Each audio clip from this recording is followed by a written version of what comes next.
Okay, go right ahead. Okay, I took the homework, the tabular data, Yeah. and we had to separate out the date.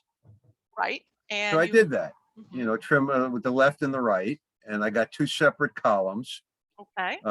for one for month and one for a year. Mhm. And when I go to the pivot table, no matter what I do, it does not see those columns. Okay. So I why don't thought trimming from left and right, because I'm actually going back to course 1. Mhm. And when I do trimming, it's for spaces, leading and trailing That's spaces. correct. That's correct. So trimming would not work for your purposes, Jer. I didn't trim. Okay. Okay. I did left equals, Yep. and then, The thing. -4 or Yep. -2. Okay. Right equal Okay. Now there is to a number by copying and pasting the value. okay. So now was that the only issue you experienced? There were other issues, but I'll figure them out. But this one stumped me. This one was driving you nuts. Okay. So Well, here's I didn't let it. I'm too relaxed now. I had a I tell you what I did most of the weekend. I spent one day with my family and I slept the rest of the weekends. good for you. Good for I'm you. relaxed. That is awesome. Well, you look refreshed, so that's a good thing. Yeah, I was a little stressed.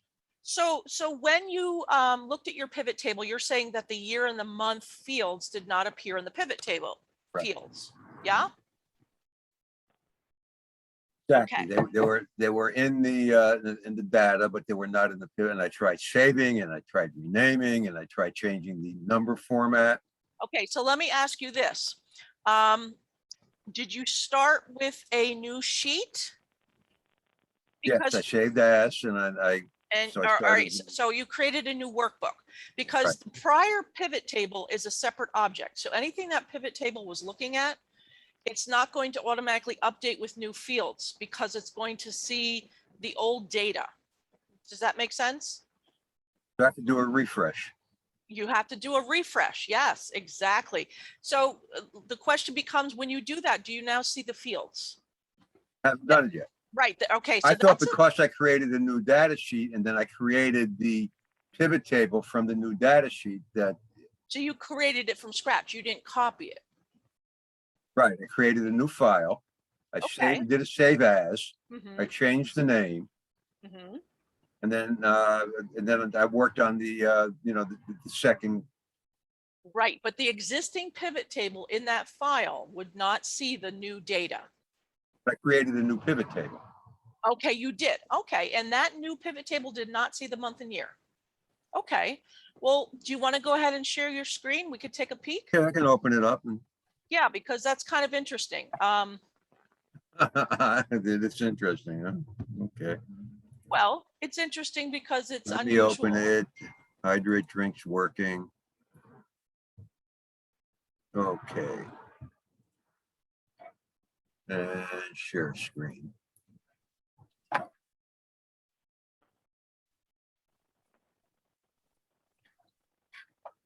And let's take a look at your data columns first. Okay, so your data column in A, can you go up to the top of your, just do Control Home? Okay, so where's your data columns for the month and the year? Okay, they should be to the left side. So that's going to be a problem because it's not going to recognize columns put in between. So you would want to insert new columns to the left. That's one issue that may be causing. It's breaking up my lousy connection. So, well, okay, I'm sorry. So the one thing I see here is you put the columns in the sort of in the middle, if you will, to the left or the right. What you want to do anytime you add columns, you want to add them to the left, the far left. Okay, I put it after periods, so I should put them after the. Well, what you would want to do is insert new columns, 2 new columns in the beginning. That's what I did. I inserted D and E. Right, but they're not in the beginning. If they were in the beginning, they would be columns A and B. Column A and B. Okay. Right. So what you would want to do is click, highlight A and B and do insert new columns. And that will give you 2 new columns. You could just right click, insert. Yep. And now you've got 2 spanking new columns, and there you want to put your, and you can actually copy those columns over. If you click in the column, Copy 'em. Jerry, and do Control and space bar, Space bar. and then do Control X, and then paste them. All right, and then delete those middle columns that are blank. Yeah. And right click, delete. You got it. All right. So now that's the norm, right? So now what we need to do is what was the steps you did next? I'm going to go to a place where I don't have a pivot table, so I should. Well, you know what you can do is you can just delete this pivot table, Jerry. See that box that says pivot table 4? You click on Right. that, click on that and press delete.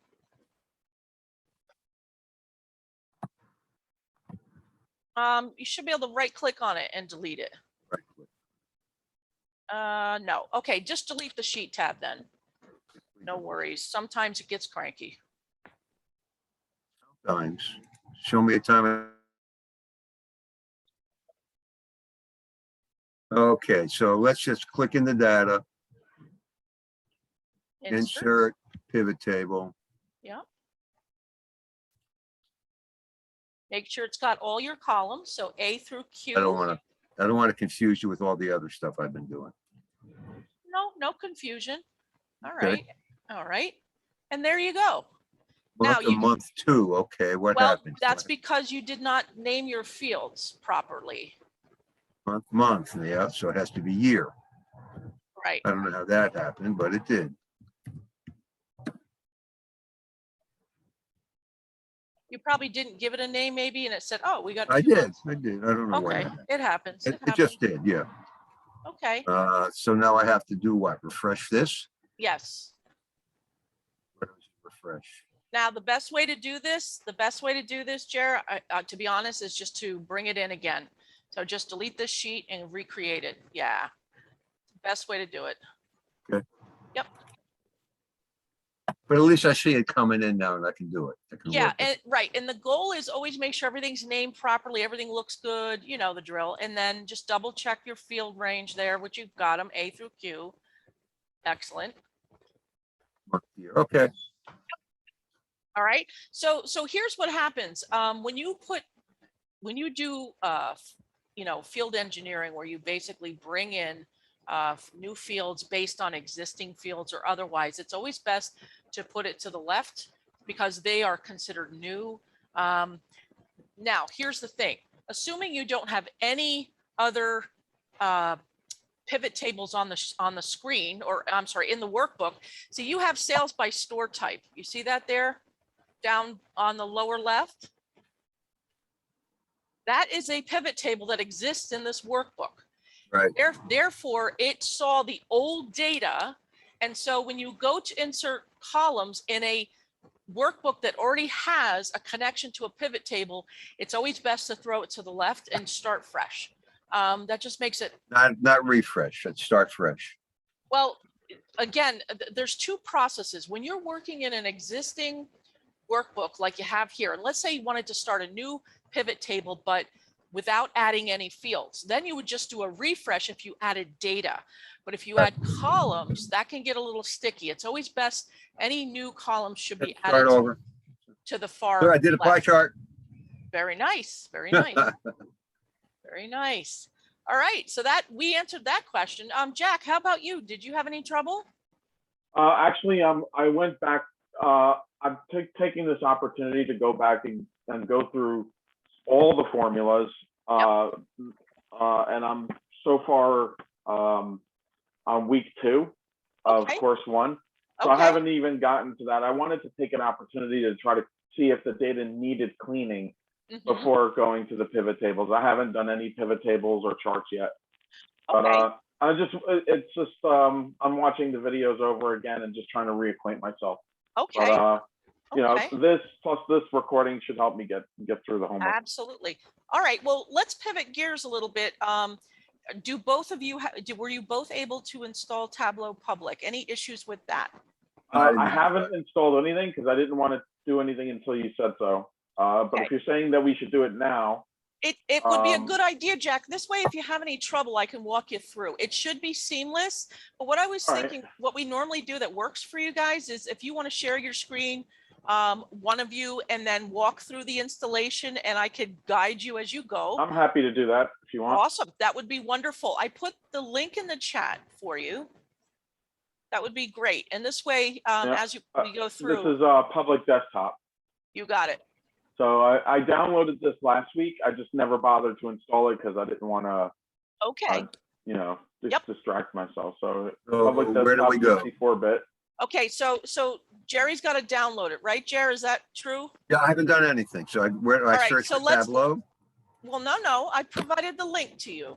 So let's Okay. get Jerry downloaded first, Jack, before you go. Yeah. All right.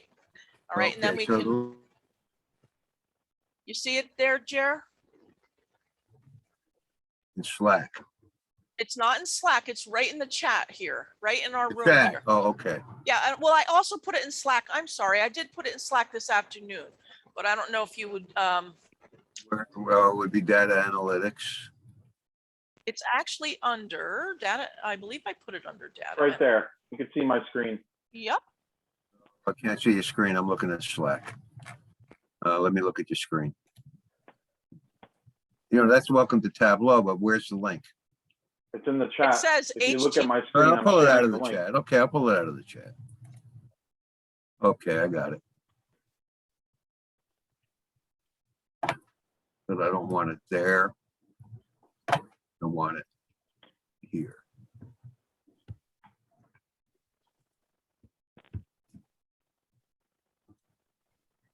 Okay, All right. So what you're going to do, Jerry, is just download it. Put the executable somewhere, usually in your downloads enter folder. your email address and download the tab. Yeah, that's just common practice. They want your email address. At least they don't want your money. Not yet, but they're gonna Not yet. ask for it.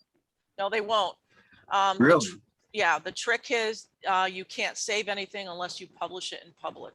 So we'll talk Your about that download on should be Wednesday. automatic. Should begin automatically. If it doesn't, try again. Is it beginning? I don't know. It is probably beginning. You can see it when Oh, it's yeah, I down. see it. I see it. 210 out of 420. Yep. Okay. So once you download it, you'll see an exe, and it's about half a gig, or a little less than half a gig. It's pretty big. 120 megabytes. Yeah. Mm-mm. It's larger than 120 megabytes. 430 meg. 400. 120, yeah, At 420. yes. And growing. Okay, got the executable. Awesome. Okay, so Jack, you can go ahead and go to yours where you were before and start the install. And Jer, as we're doing this, you can just follow along with Jack. So you're going to double click on Welcome the, to Tableau. right? You're going to click on the install button. And it has the administrator associated with it, but no worries, it has to be. Install. And it'll go through installing, it loads a bunch of different software behind the scenes. Installing. Yep, it doesn't take too long. That's the nice thing about it. So far, it's Yep. not different than any other install I've ever done. Yeah, it's actually pretty painless. I'll be honest, I've never had an issue. As you know, Windows Update and all these other glorious things that happen on a weekly basis sometimes throw a monkey wrench in these things, but usually there's certain software that's just seamless. But it pays not to assume. This will not let us save, you said, unless That we is pay? correct. That is correct. So what it does is it forces you to put it into Tableau Public. So basically you have to work on your. It's like a Tableau Public's like Google Drive. It's just a cloud. Nope. It's actually where you publish your dashboard and your stuff to a live link for others to see. So if it's not complete, that's, you're publishing what's done and that's it. So we're going to talk about that on Wednesday, because what you want to do is make sure that you have enough time to get all your work done. My install is complete, by the way. Okay. Yep. And Jax is almost done. Yep. So again, that's one of the caveats with Tableau. Now, Jack's getting a prompt to restart. Jerry, are you getting that prompt as well? And you're going to want to do this, Jack. So I'll wait for you on Zoom. Jerry, are you getting the same prompt? No, Okay. Yeah. So Jack, you go ahead and reboot, and Jack will tell be you what back. I'm getting. It would have prompted you on the last screen there, Jerry. Yep, that's fine. So yours didn't prompt, and it's probably because Jack had other things that were installed that needed to, you know, cycle it around, which is fine. So you're good, Captain. You're good. All right. And so I have Tableau and we're ready to rock and roll. Oh, you're ready to rock and roll. So once Jack gets back, I'll explain that, and I can mention it now. I will be uploading data files for Wednesday's class. I have not done that yet, but I will be doing that.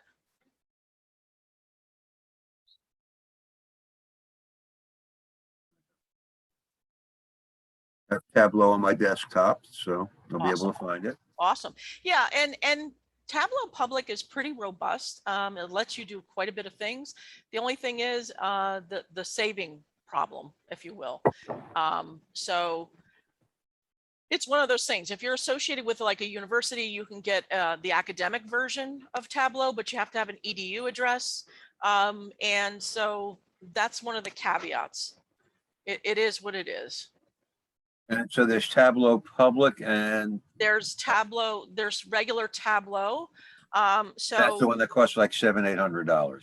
yeah, exactly. And then there's the academic version that if you have an association with a university, you get that version for free, which is like really cool. Open Hub should get that association now. Oh, I'm telling you, they'd save a lot. There's so much software out there. Oh yeah, when I version. Yeah, I mean, here's what I'm thinking. It may be possible. Here comes Jack again. It may be possible, since one of the instructors is associated with, you know, a university, possibly that, you know, someone could contact them and ask about academic licensing. You know, there's different requirements and things of that nature, but Considering all the training that we're doing, yes, exactly. that and you know, and there are lots of students who will eventually move on to Absolutely. the Tableau. Absolutely. Yeah. And the skills are vital. So those are just things that we'll have to think about for the future. All right. Okay, so Jack is write the back. letter. Rebooted. Is Jack there is back. anything other than launching? No, as long as you're able to launch, you should be fine. Like I said, I will be sharing the data sets on before Wednesday, probably sometime tomorrow. I'm just finishing them up to make sure they're copacetic for our exercises Wednesday. But you should be good to go. Yeah, I may be having the same problem that I had with R, so I'm probably gonna have to do a reinstall somewhere else. Like if I go to open up a file, so if I go to to file. Why don't you share your screen, Jack? Let's see what's going on. It's easier if it's easier if you share your screen. Let me see if it opens up without crashing.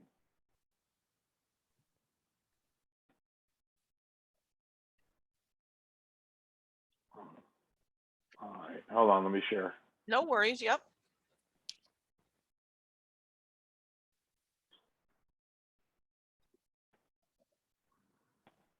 All right, that's okay. That data source thing is fine. Yep. So it worked. Okay. Yep, Yeah. You're good. Awesome. Right. Very nice. Okay. So knock on wood, you should be fine, but notice you don't have a save.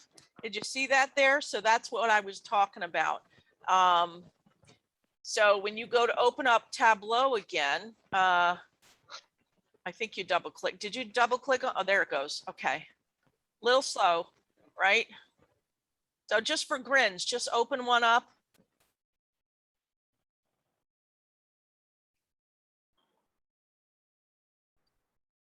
I don't know what happened there. Okay, maybe the tabular, any one of those, yeah. Yeah, oh, that's not good. What's going on?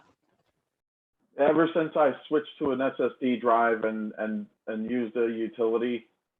I'm thinking I'm hoping it's not a hardware issue. So what I may have to do is just blow out Windows and reinstall. Yeah, it looks IO related, not good. Got Windows 11 coming. Oh, please, Jer, please, I'm too old. So yeah, True. so Jack, if you just drag, you know, one of your data tables in there, creating a pivot table, I think that's the one you've got there, or supermarket, what do you got there? There you go. Just drag it into drag tables. Yep. Is that, yep. So notice when you do that, go up to file, you'll notice there's no save option, right? So that means that the only thing you can do is publish when you're done. Obviously, we haven't done anything. So we just have a data set, but you have to actually build a dashboard and a sheet and what have you. So there's no way to publish anywhere, or I'm sorry, to save. Okay. So that's the caveat here. You save it to Tableau public and that's it. And what you're doing, once you make a change, like, you know, loading data is not a savable option. Once you make a change and you build a worksheet or what have you, you have to actually save it to your Tableau public area, which is basically, if it's not complete, it's going out there, is my point. So, all right. Okay. Makes sense. All right. So I mean, given that it's class related data, I would imagine we shouldn't really be too concerned anyway, no? well, no, I mean, as far as putting it out there on the cloud, it's just, you know, class related. It's nothing, Right. you It's know, just something to keep in mind if we, you know, that we would have to get a license. Exactly down the road. So what we'll do on Wednesday is I'll walk you through how to save it to Tableau public. You know, you'll have to create a profile and what have you. The nice thing about it is if you do create something you're really proud of, you can provide the hyperlink to somebody, either in, you know, an email saying, hey, here's a dashboard I did, a sample that I have out in Tableau public. So you could actually add that to your resume and or GitHub or what have you. So that's something just to think about. You're not syncing with GitHub, but you're basically providing a link from, let's say, the README file of your portfolio homepage, and, you know, just show people some examples of, you know, dashboards that you've built, which is very valuable. So it still provides a lot of value to students, which is wonderful, without having to pay that large cha-ching. Yeah. Jerry was going to pay for all of us, Both my right, Jerry? daughters go to school. Yes. And would that be considered a loophole to leverage their student ID, Well, here's their the thing. student email address? They go to a college. Yeah, they both go to university. It's a loophole. I mean, you would have an email, you know, you'd have an EDU. Right. I mean, and my daughter, she's a psych major and she does do statistics. Right. The only problem is if all students in our class can't do that, then, you know, your version doesn't look like the one I'm teaching, and I'm teaching. Oh, no, I wouldn't do it for that reason. I'm talking about you know, for, you know, just in the future. Yeah, technically, if she had a copy because she's a student and you interfaced with that copy, that would be a good thing for learning for you. And that's what I'll say about that. How different is it? It's pretty different. It's very different. I have both copies and it is very different. It has, number one, the ability to save. And when I say save, you actually can save out a TWBX file, which is a Tableau workbook with your story, your dashboard. Tableau has a multitude of facets to it. So think of it this way. Think of building an Excel worksheet, right? And having all those sheet tabs, and at the end of all your hard work, not being able to save. Tableau has that same ideology, or that same metaphor, if you will. And sure enough, you built your story, you built your dashboards, you've got all of these things, and now you can't save it. So that's a pain. You got to publish it, right? And so, you know, not everyone wants to publish partially completed work out there. I know I'm like that. It's got to be complete, polished, and ready to rock and roll before anyone sees it. You want to publish. Right. So that's the caveat. So it is significant. When you publish something, can you go back and edit it again? No. It's a forward motion. That's the other piece. So it's basically, it's iterative, you know, copies. So different versions. So it's it's great for pushing it out there for others to see, but you can't then, you'd have to rebuild it. So that's the big headache with it. That's how they've gone around that. Now, Power BI is something different. Power BI used to be free. To some extent, there was a free version, not anymore. You either have to have a work email address or an education email address. And if it's education, they have to pay for it with their Office 365 package. If you're a business, you also have to pay per user per month license for every user. Power So BI is a Microsoft product? yes, it's a Microsoft product. So Power BI has moved away. I should say Microsoft has moved away from the free model as well.